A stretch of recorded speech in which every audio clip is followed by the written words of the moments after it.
کشمیر پاکستان کی شہرت 27 اکتوبر 1947 کے اندر بھارت نے باقاعدہ اس ٹائم کے ہندو مہاراجہ کے ساتھ ایک کنائیونس کر کے کلوژن کر کے کشمیر کے اندر اپنی فوجیں اتاری تھیں.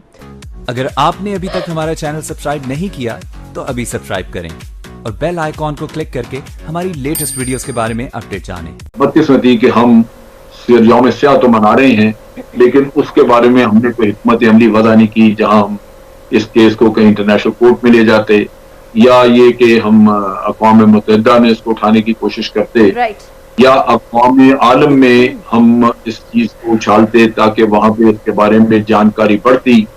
وہ محنت ہم نے نہیں کی جس کا مجھے افسوس ہے کہ یہ ہماری کوتاہی یا ہماری کمزوری کی وجہ سے یہ چیزیں دب کے رہ گئی ہیں جبکہ یہ موقع ہوتے ہیں جہاں آپ نے اقوام عالم کو جھنجھوڑنا ان کے ضمیر کو لیکن اس سے پہلے تیاری کی ہونی چاہیے. رائٹ عامر ضیاء صاحب کشمیر ایک تو کہا جا رہا تھا کہ دیکھیں جی اب ہم لوگوں نے اس کو یونین ٹیریٹری بنا دیا بھارت کی طرف سے اور بھارتی سیاستدانوں کی طرف سے ان کے جرنلسٹ کی طرف سے ان کی عام عوام کی طرف سے کہ اب ہم نے یونین ٹیریٹری بنا دی ہے اب دیکھیے گا کتنی ترقی ہوتی ہے. تو ایسی صورتحال میں why is the international community silent? یہ ہماری کوتاہی ہے اکیلی پاکستان کی کہ ہم آواز نہیں بن سکے؟ پہلی بات تو یہ نکلا کہ یونین ٹیریٹری بنانے کا مقصد جو ہے بھارت کا یا بھارت کی انتہا پسند حکومت کا وہ کشمیر اور کشمیری عوام کی ترقی و خوشحالی نہیں ہے بلکہ اپنے قبضے کو زیادہ مضبوط اور مستحکم کرنا ہے. تو یہ بات تو ظاہر ہے کہ جب وہ یہی ان کی سیاست ہے تو یہ بالکل ایک توقع یا شکایت میرے خیال میں ہمیں کرنی نہیں چاہیے کیونکہ دشمن تو وہی کرے گا جو اسے کرنا ہے. اب آپ نے جو زیادہ اہم سوال اٹھایا کہ جی ہمیں کیا کرنا چاہیے. دشمن تو اپنے حکمت عملی پہ عمل بھی کر رہا ہے اس کے پاس وہ کہتے ہیں وار پر وار کیے جا رہے ہیں. ہم لوگ کیا کر رہے ہیں؟ ظاہر ایک طرف بڑا اچھی طرح جنرل امجد شعیب صاحب نے تاریخی پس منظر پہ روشنی ڈالی. اصل بات یہ کہ پاکستان جو ہمیشہ سے کشمیر کی آزادی کا اور تحریک آزادی کی پشتبانی کرتا رہا ہے ہم کیا کر رہے ہیں.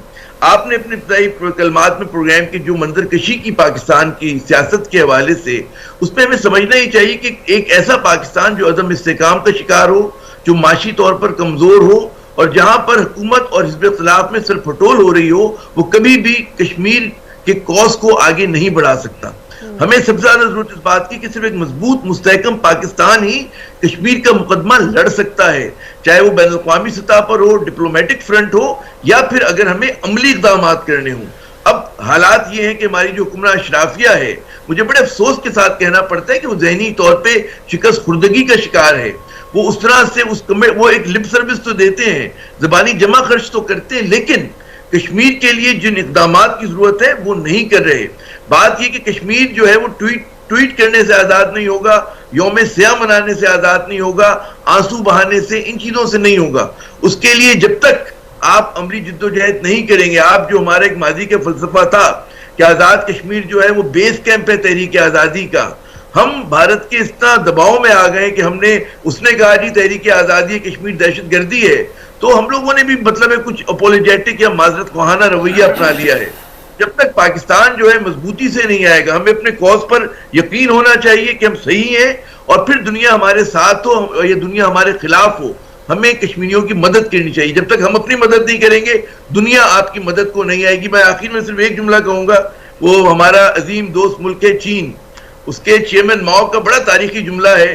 وہ کہتے ہیں کہ جی find your enemies the friends will come. ایک بار آپ دشمن کو گلے سے پکڑ لیں تو دوست آ جاتے ہیں. تو ہم لوگوں نے مطلب ہے ہم وہاں سے بھی نہیں سیکھتے ہم اپنی اسلامی روایات سے بھی نہیں سیکھتے جو ہماری تاریخ ہے. تو ہم لوگ اس وقت چونچوں کا مربع بنے ہوئے اور ہمیں جس طرح کی ایک اسٹرانگ نیشنلسٹ گورنمنٹ چاہیے کہ جو مودی کی بدماشی کا جواب جو ہے آنکھوں میں آنکھیں ڈال کے دیکھ سکے. ہم ایک کوئی چھوٹا ملک نہیں 22 کروڑ کا بہت بڑا ملک ہے. ہمارے تضادات جو ہیں وہ بھارت کے تضادات کے مقابلے میں بہت کم ہے. جب ہم اپنی مشکلات دیکھتے ہیں بھارت کی مشکلات نہیں دیکھتے تو ہمارا لاس کیس نہیں ہے. ہمیں صرف ایک کہتے ہیں ایک ایسی حکومت کی ضرورت ہے ایسی قیادت کی ضرورت ہے جو ہمت دکھائے عوام بھی ساتھ ہوں گے اور کشمیری بھی ساتھ ہوں گے. جی ویری ٹرو عامر صاحب. اور جس چیز سے ہم فائدہ نہیں اٹھا رہے ہیں اور جس چیز کو ہم کنسیڈر نہیں کر رہے ہیں یہ آپ نے دیکھا ہے کہ شاہی قلعے پر کھڑا ہو کر مودی اعلانیہ یہ کہے کہ ہم پاکستان کے فلاں علاقے میں جا کر یہ کریں گے تو اس کے جواب میں ہماری طرف سے خاموشی ہو اور وہ اعلانیہ کہہ رہا ہے کہ ہم پاکستان کے فلاں علاقے میں جا کر فلاں صوبے میں جا کر دہشت گردی کریں گے، اعلانیہ دنیا کے سامنے.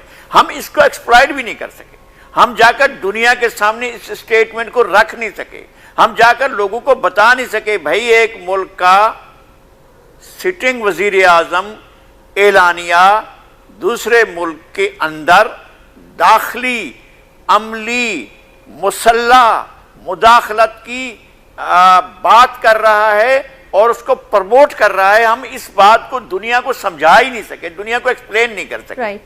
ہم اپنا کیس لے کر پوری دنیا کے سامنے اس کو آگاہ نہیں کر سکے. جنرل اسمبلی میں ایک تقریر آپ کا مسئلہ حل نہیں کرتی ہے. جہاں جہاں آپ لپ سروسز کرتے ہیں وہ اتنی ہی رہتی ہیں جتنی آپ کی نیت میں ہوتا ہے، جتنا آپ کے انٹینشن میں ہوتا ہے، اس سے زیادہ نہیں کرتے ہیں. اگر آپ کا انٹینشن حاضری لگوانا ہے تو حاضری ہی سمجھی جائے گی، اس سے بڑھ کر کوئی اور چیز نہیں سمجھی جائے گی. اگر آپ کا یہ نیت آج ہو جائے، آج اس لمحے میں ہو جائے کہ جی ہم نے کشمیر کو آزاد کرانا ہے، تو دنیا کی کوئی طاقت آپ کو اس عمل سے نہیں روک سکتی ہے. ایسے مطالبات ہیں جن کو ہم نہیں مان سکتے. آپ کو یاد ہے یہ وہی وزیر اعظم ہے جو کہ کوئٹہ کے اندر وہ جو ہزارہ برادری کا معاملہ ہوا تھا اس کے اوپر انہوں نے کہا تھا میں بلیک میل نہیں ہوں گا. تو پھر یہ تو پھر معاملہ ہی الگ ہے، یہاں تو بلیک میل ہونے کا سوال ہی پیدا نہیں ہوتا. کیا ہونے جا رہا ہے آنے والے کچھ دنوں کے اندر آپ کی نظر میں، اسپیشلی ایٹ اے ٹائم جہاں باقی سیاسی جماعتیں، اپوزیشن جماعتیں جن کو ایٹ لیسٹ اس معاملے کے اوپر حکومت کے ساتھ ہونا چاہیے، وہ بھی بیک نہیں کر رہی؟ بالکل درست آپ نے کہا کہ جو ہمارے یہاں سیاسی موقع پرستی ہے جس کا اظہار کہتے ہیں مختلف صورتوں میں ہوتا ہے کہ جناب ایک جسٹ کاز ہے حکومت کا اور اس معاملے پہ حکومت کی حمایت کرنی چاہیے. وہاں پہ چھوٹے چھوٹے مطلب ہے اپنے آبجیکٹیوز کے لیے آپ دیکھتے ہیں کہ آپ ان لوگوں کو حمایت کرتے ہیں کہ جو نقصان دہ ہوں گی ریاست پاکستان کے لیے. بات حکومت کی نہیں ہو رہی. یہ جو شیخ رشید صاحب کا آیا نا کہ جی ہم فرانسیسی سفیر کو نہیں نکالیں گے، یہ کیٹیگورک اعلان جو ہے بہت پہلے آ جانا چاہیے تھا.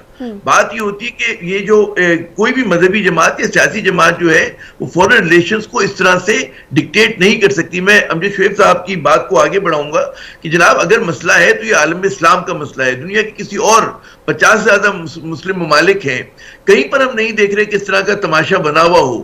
صرف یہاں پر کیونکہ ہماری ریاست کی رٹ کمزور ہے، ہماری ریاست برٹل ہے، اور ہم لوگ جو ہیں بعض اوقات اس قسم کے گروہوں کے ساتھ ان کو اپیزمنٹ کی طرف جاتے ہیں، ان کو مطلب ہے ان کے سامنے کنسیڈ کرتے گراؤنڈ، تو آپ کے سامنے پھیلتے چلے جاتے ہیں. اگر ایک بار ریاست یہ طے کر لے، اور ہم نے ماضی میں کر کے دیکھا ہے کہ آپ نے دیکھا ہوگا کہ پورے فاٹا کو ہم لوگوں نے صاف کیا ہے پاکستانی سیکورٹی فورسز نے، اور وہ اس سے کہیں بڑا چیلنج تھا. دہشت گردی کا وہ القاعدہ بھی تھا اس میں ٹی ٹی پی بھی تھا، اس میں اور رو کی ایجنسیز بھی تھیں، اور پتہ نہیں کیا کیا این ڈی ایس بھی تھا.